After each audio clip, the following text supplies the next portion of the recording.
Alright, it's our last of these recorded lectures of the day, so I'm going to do this backwards. I'm going to start with James Rachel's article because I want to highlight, by the time you see this, we will have talked more about Judith Thompson's paper, and we will have talked about Don Marquis's argument that abortion is wrong, his FLO argument. We're going to get those out on the table here in a minute. We have to talk about Mary Ann Warren's paper. That will be the one, presumably, we haven't hit by the time you see this. But, Warren aside, if we go back to Thompson and Marquis, what they're talking about, or at least especially what Judith Thompson is talking about, is essentially the same issue that James Rachel's is talking about. So I want to get that done first. James Rachel's paper is an attack on the AMA's official stance on euthanasia. And its official stance on euthanasia, people have quibbled with his wording. Because the official stance is supposed to be that the intentional termination of life is prohibited, but the cessation of what so-called extraordinary means, whatever extraordinary might mean, extraordinary means of preserving life, the cessation of those is permitted. So you can withdraw support required to keep someone alive, but you cannot actively bring about their death. Now, at this point in this class, you should be well-versed in some terminology. You should be well-versed in the Kantian approach to questions like these, and you should be well-versed in the consequentialist approach to questions like these, among other things. We'll get back to that. The intentional termination of life, roughly, and does not by any means exactly, but roughly corresponds to active euthanasia. Passive euthanasia would be letting someone die versus actually killing them. So this is supposed to roughly correspond to the killing, letting die distinction that we already saw in Thompson. So we're going to tie these two things together in a second. I have a little paradox come up here. If you want to answer one question one way and the other question the other way, it may come into tension. Anyway, Rachel's is attacking this moral code, and he's attacking it on consequentialist grounds, hence the need to talk about Kantians and consequentialists a minute ago. The basic argument he gives is pretty simple, and we can probably knock this out in a hurry. It goes something like this. He gives you a thought experiment. You have two stories. I'm not going to draw these because it'd actually be too morbid. You have two stories. In story one, in both stories, a person stands to gain an inheritance if their cousin dies. Their little cousin, 6 years old, I think, in the story. In story one, a man sneaks into the house and drowns the child in a bathtub, right, and gets in his inheritance. Story two, man sneaks into the house and tries to drown the child, but before he gets there, the child slips and falls and hits his head on the tub and starts drowning himself. And the man stands above the child, thinking, I could save this child, but I was here to kill him, so I'll just let the child die. Right? Now, we ask ourselves, is there any moral difference between these two stories? Well, for a consequentialist, there are only two fundamental questions to ask when we make a moral judgment. Question one, what are the consequences of the decision? And I write decision here, not action, because the decision can be to intentionally not act. To let someone die can be an action. It can be something that is not merely passive. It can be a positive decision to accomplish an end, to accomplish certain consequences. The consequences this man, the second question, I'll finish that in a second. What are the intentions? We don't blame you if some action you have has bad consequences, if those consequences weren't your intention. If you intended something good and unbeknownst to you, that action had bad consequences, you're only responsible for the things that are under your control, goes the story. But if you look at these two stories, and the stories both have the same consequences, dead child, and they both have the same intentions, dead child, Rachel's argument is that the means to that end, the means from here to here, cannot be the morally deciding factor. The morally deciding factor has to be the consequences of your actions and whether those consequences were the consequences you aimed at. So Rachel's is a utilitarian here. You know that word. You know what a consequentialist is. A consequentialist is someone who judges your actions is the normal word by determining what the consequences of those actions are. But Rachel's is pointing out here that to be a consequentialist, you don't have to limit yourself to judging positive action. You can judge on the same scale inaction. A decision to let someone starve to death intentionally. A decision to ignore poverty in another country and focus on something else. A decision to not shake someone's hand is an inaction that sends a message. Right? So inaction is a kind of action. It is a means to an end, at least if it is done intentionally. So this is what we judge, not simply actions and inactions. What is the relevance of this for questions about euthanasia? The relevance of it for Rachel's is that the distinction between killing as wrong and letting die as not wrong is wrong-headed on these grounds. If you think that there is no moral distinction between the man letting the child drown in the bathtub and the man drowning the child in the bathtub, then you can't really think that there is any fundamental distinction between these two things. They're two different means to the same ends. Now, at this point in the story, you might think Rachel's could go either way here. And he could. So far, if this is all we know, we could have an argument that all euthanasia is wrong because it's all killing. Or you could have an argument, weirdly, that it's all not wrong. It's just all on the same scale. The argument he's really trying to give is that this distinction cannot be the deciding factor we look at when we decide whether we should let someone die or kill them in so many words. Part two of his argument is that though whether an action is killing or letting die is not in itself better or worse. This is how consequentialists judge everything. A consequentialist would judge lying by looking one at a time at the consequences of individual lies. They would not, unlike a Kantian would say lying is wrong because it violates the categorical imperative. It violates the principle that you should not use someone as a means to an end. Right? What would a consequentialist say about lying? A consequentialist would say that you determine whether individual lies are right or wrong by seeing what their consequences are. If you have to lie to a murderer to keep them from murdering your family, lie.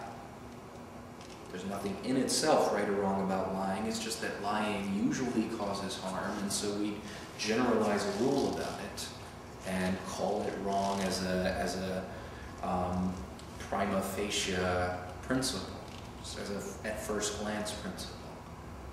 But that same action could be right if it had good consequences. Now, killing versus letting die.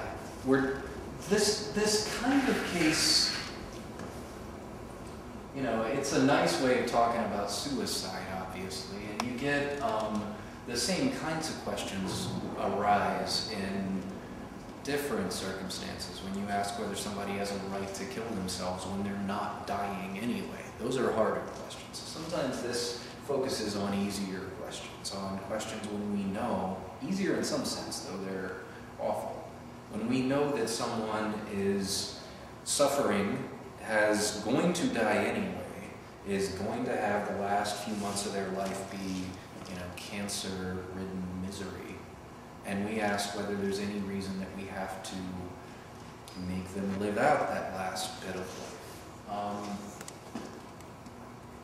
Rachel's argument here is that there's nothing in itself to distinguish these two things. We judge both of them on the same criteria by looking at the consequences of doing either one. But when we start to look at particular cases, he thinks we'll realize that letting someone die can be, doesn't have to be of course, but can be much worse than killing them actively. So, for instance, if you have a rule like the AMA rule saying that you can cease life support means, but you can't actively kill the person, that is in practice going to involve things like letting someone dehydrate and or starve to death over possibly weeks, at least days, but sometimes weeks. Think of that Terry Shido case. If you're too young to remember it, look it up, in which they could not actively kill this woman who was in a vegetative state, so they unplugged her and let her die over the course of, it took like 2 weeks. I think more. More, for her to starve to death. Though she was arguably, at least, hopefully unconscious. Very slow, and if she had been conscious, it would have been very painful, very miserable, very awful for everybody involved. When goes the argument, she could have avoided that with a quick death, with a good Thanatos death. Right? So,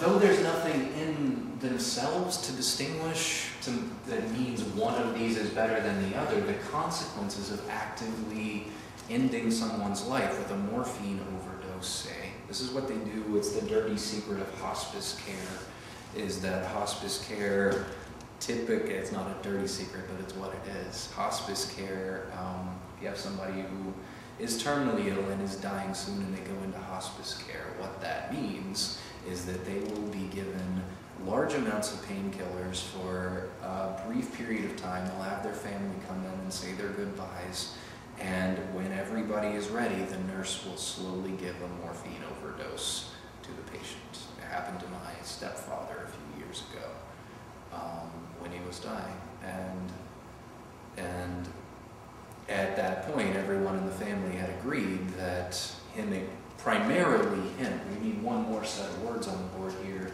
The active-passive distinction is one distinction. The voluntary, non-voluntary distinction is the other, maybe bigger one. Does the person choose this for himself, or do you have to do it by proxy? If someone has chosen this for themselves, they don't want to suffer through dementia and excruciating pain just to have 5 more days of life. Morphine overdose. Now, such is Rachel's argument. We'll come back to this because your next reading, when I get back, is Philippa Foot's Killing and Letting Die, in which she, for various reasons, tries to resurrect the distinction, gives some reasons to doubt Rachel's bare consequentialism here, that all you have to look at is the consequences of the actions. She does think that killing is in itself a different kind of thing than letting someone else die, and they have a moral distinction. We'll see that. We'll come back to this then, but assume for the sake of argument that we're all on board so far, and that everyone agrees that there is nothing in itself to distinguish these two things. You have to look case by case to see whether this case of killing has bad consequences or good consequences. This case of letting someone starve to death versus, giving them a cyanide pill, which is the better thing to do, consequentialist would say, well, look at the two deaths. If they're facing their death and you don't give them a cyanide pill to, escape with, and they have to starve to death, arguably much worse. So if we agree with this, that there is no distinction between those two things, let's back up to last week and the abortion argument.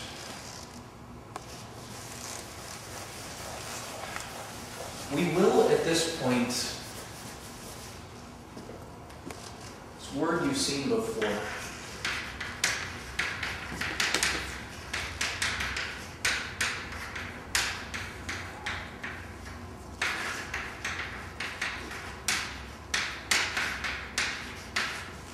reflective equilibriums.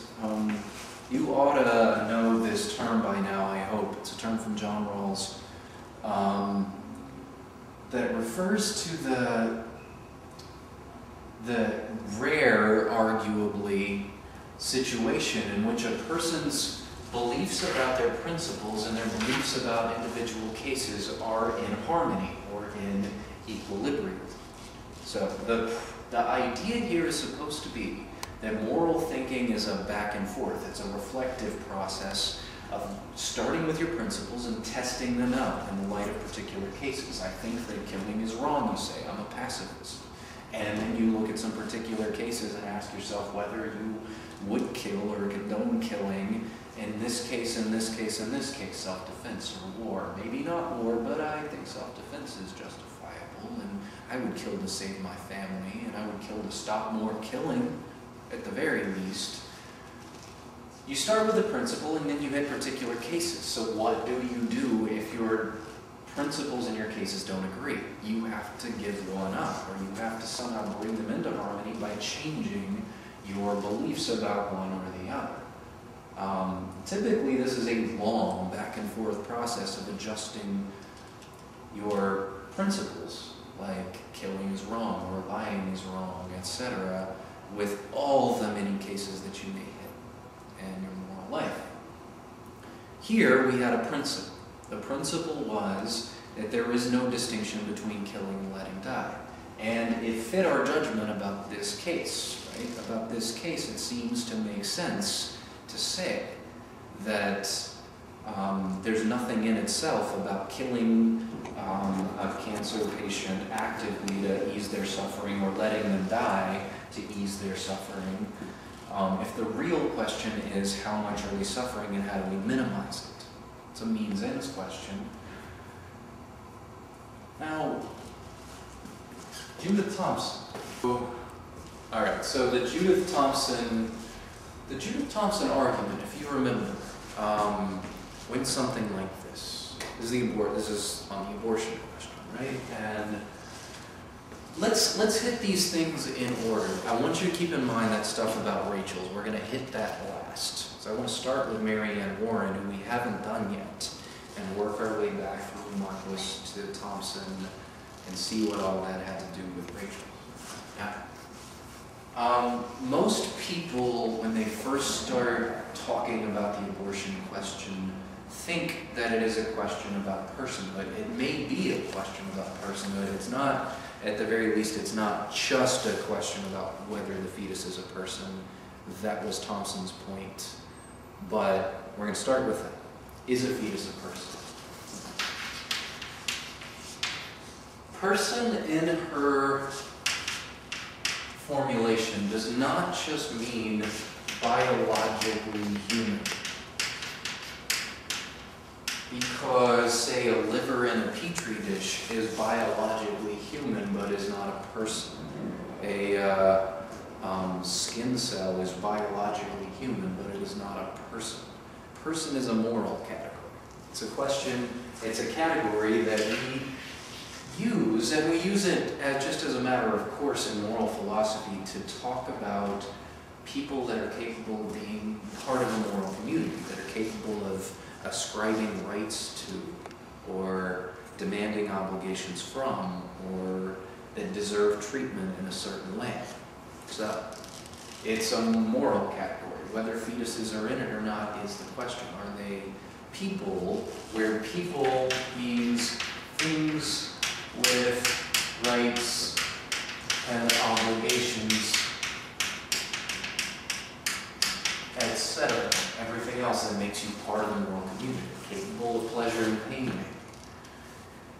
Now, the idea here is that something might be a person even if we discovered that it was not biologically human. If you were talking to somebody on the street and they didn't even know that they didn't have human DNA, but they felt pain, they were conscious, they cared about their family, they feared death, they loved their neighbors as themselves, we'd call them a person, right? We'd say they are part of our category, and their DNA and their biological characteristics don't matter unless those characteristics are relevant to this moral capacity. So, what is a person? What does it take to be one? Warren's argument is that it takes a certain set of the following set of criteria. 1, sentience. Sentience is the capacity to sense things, to see the world around you, to hear the world around you, or to have some set of those things that need not be fully conscious, but it typically, for the moral community, has to involve the capacity to feel pleasure and pain. If a thing can't feel pain, we don't call it sentient. Many things feel pain, though, that we wouldn't call persons in the Kantian way. We'll go through the list in a minute, but really the list looks ad hoc until you realize what's driving it. What's driving it, all of this is Kantian, by the way. Kantian personhood equals capacity to be a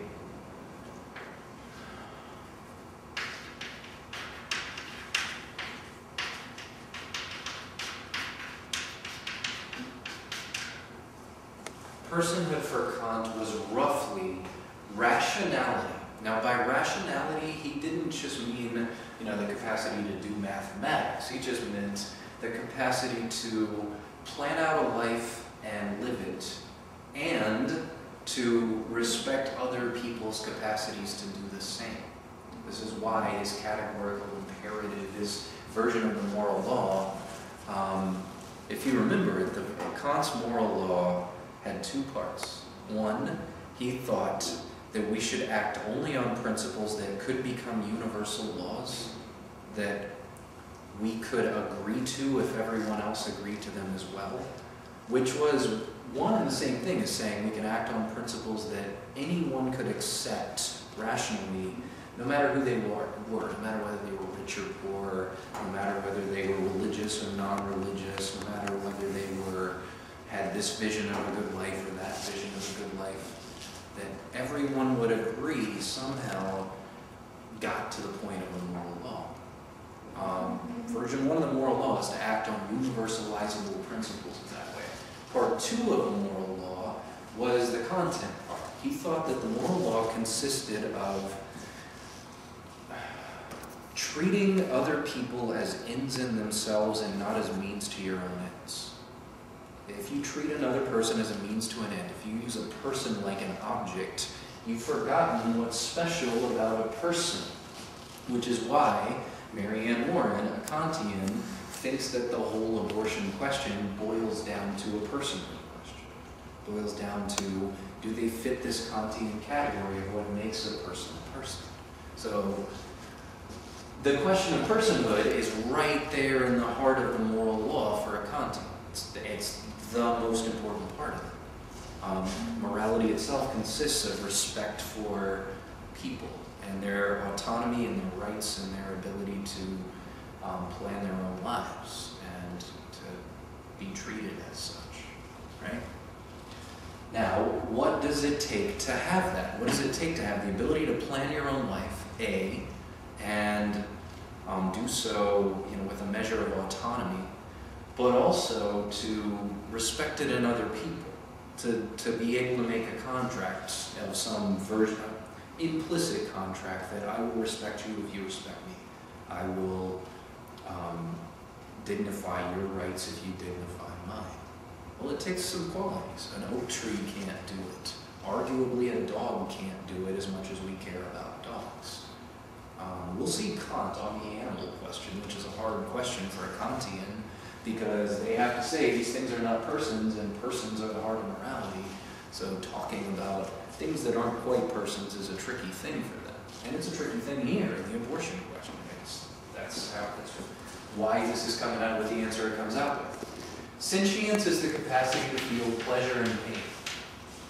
It is part of being a Kantian person. It's part of being autonomous and capable of respect for rights and so on. But it's part of having something worth respecting. If you never feel pain, if you never suffer, then in some sense it doesn't matter what happens to you. It doesn't matter, how people treat you. Consciousness is on our list. Consciousness is the sense that you know that things are happening to you in the way she talks about it. Not just, we'll treat that as a separate thing, a sense of self. These are intimately related, consciousness and a sense of self. But consciousness is different than mere sensation, because you can have some, in some sense, shrimp sense light and aren't conscious of it. We know that things are happening. And knowing that things are happening gives us a sense of self. There are animals that apparently have a sense of self. You put a dot on their foreheads and you show a mirror to them and they'll try to wipe it off. That's that personhood test for animals. We have a sense that we know that something is done to us.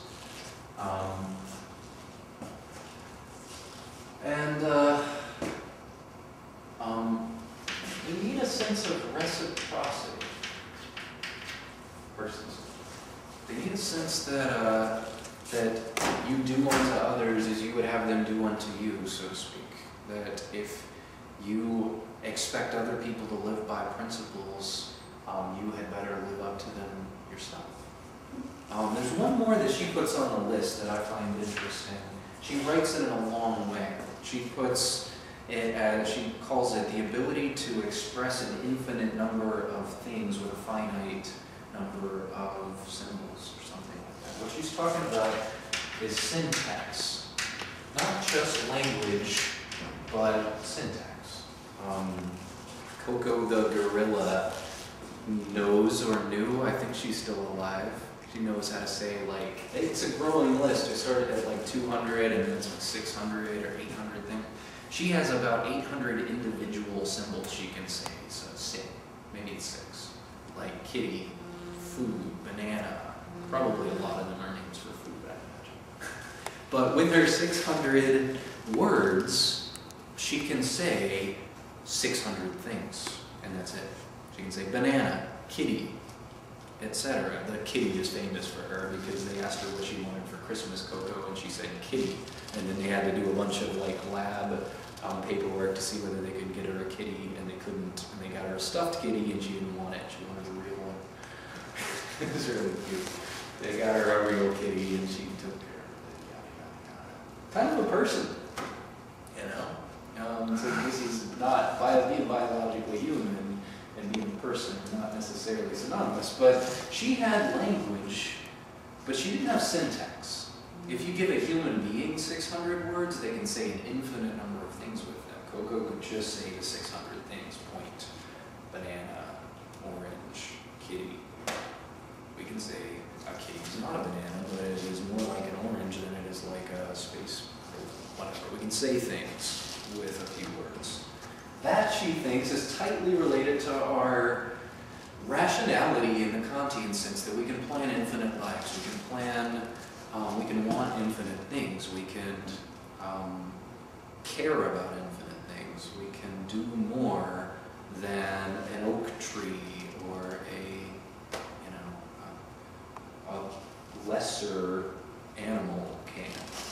Because we have this capacity for infinite thought. That's an important and strange capacity. It's syntactic. It's the ability to put things together in different orders.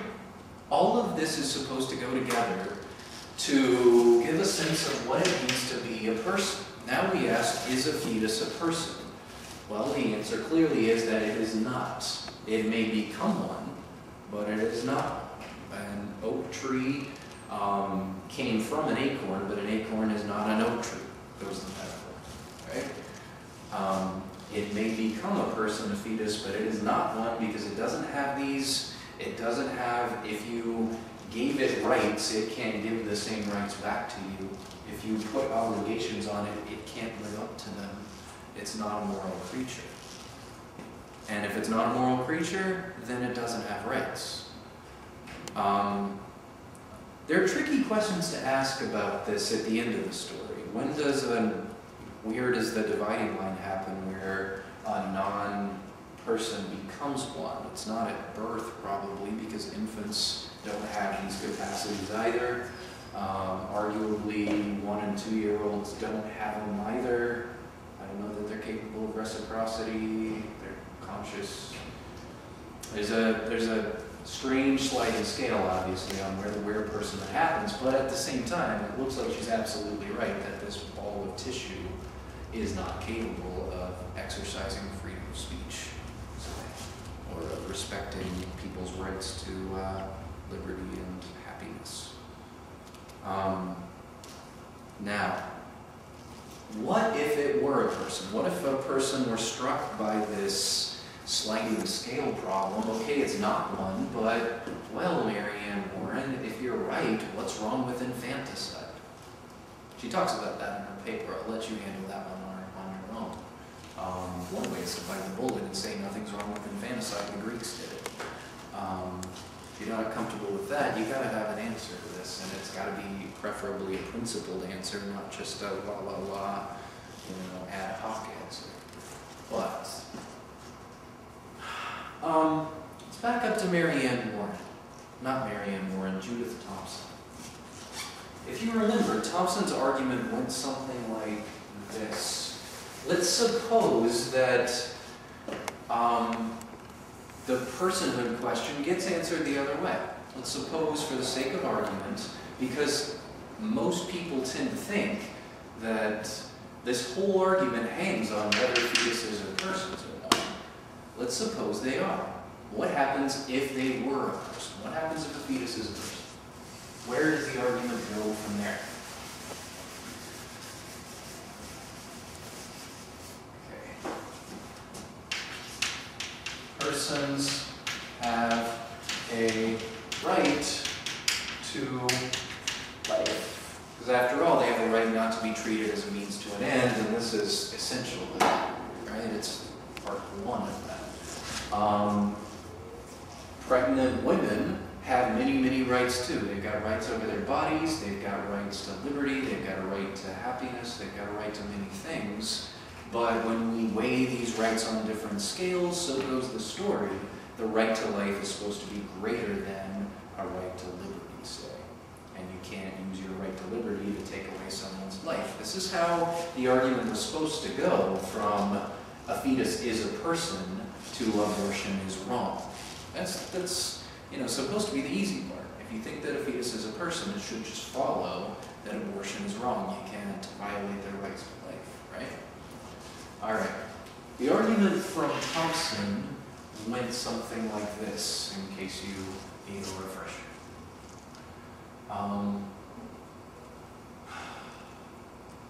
You are, and the thought experiment, it was a thought experiment. You are plugged into, you find yourself kidnapped and plugged in through a tube to a famous violinist. Violinists have rights to life.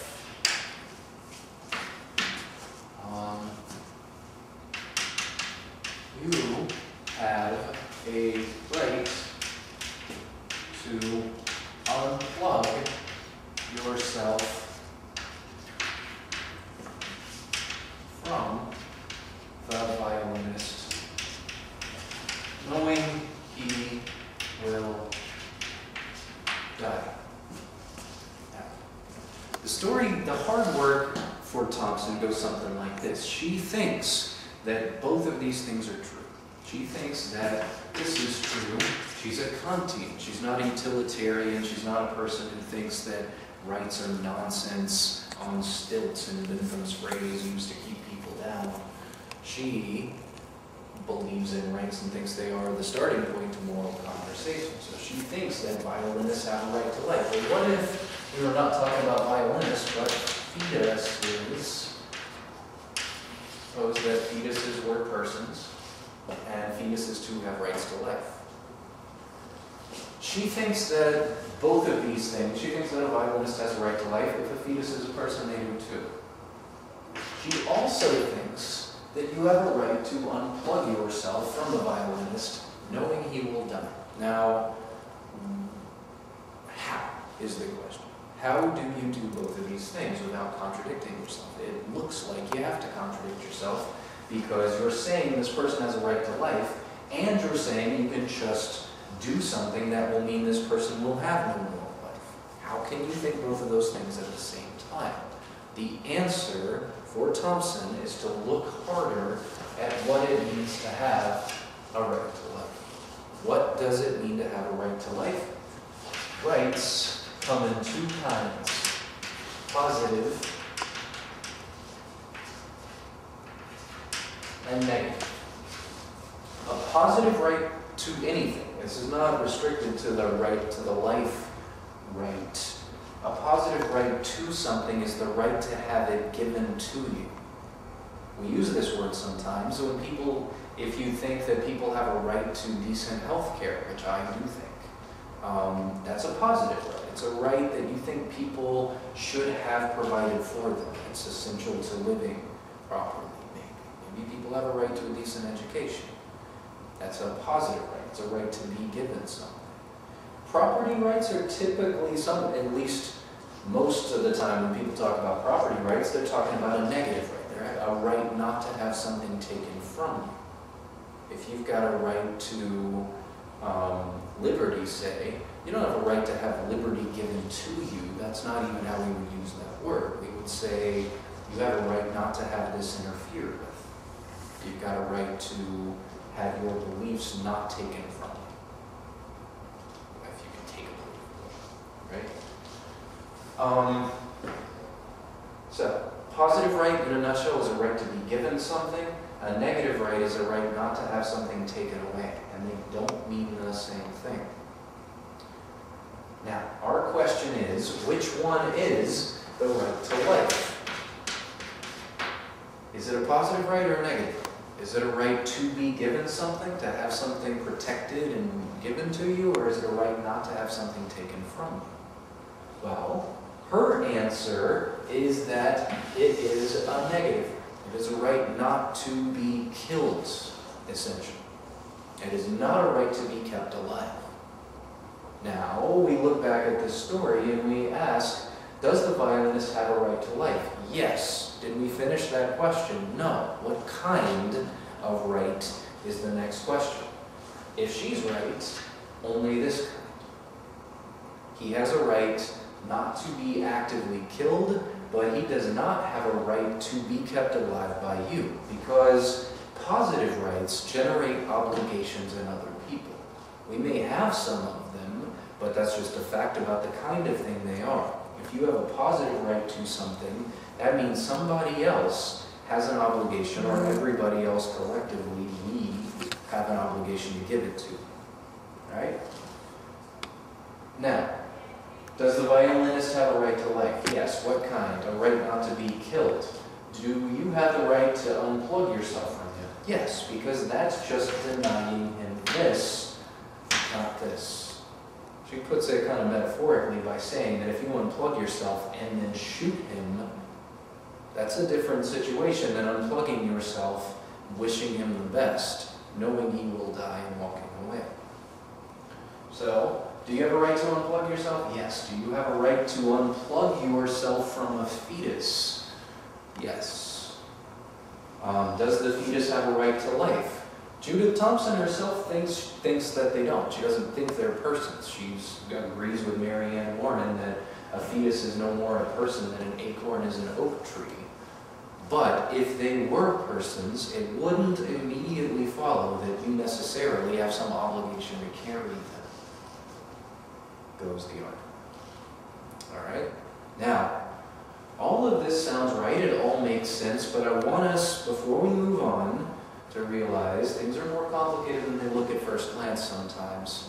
This is exactly the opposite of the story we got from James Rachel's just now. James Rachel's told us in the context of the euthanasia conversation that there was no distinction between killing and letting die. And if that's right, this is wrong. If this is right, that's wrong. We're going to have to sort that out next time. And this is not the only place the killing and letting die distinction comes up. It comes up in the context of the poverty story we already saw from Peter Singer, where he tells us that actively deciding not to help people who are starving in a foreign country is as good as killing them. That was the killing and letting die distinction. So, reflective equilibrium. Just keep in mind that what you say about something in one place typically is not going to stand alone and be a little island. It's going to have, if you are thinking in a principled way anyway, if you're thinking about rules that explain why things are right or wrong, they're typically not going to go on an ad hoc case-by-case basis, and you may have some work to do to fit them all together.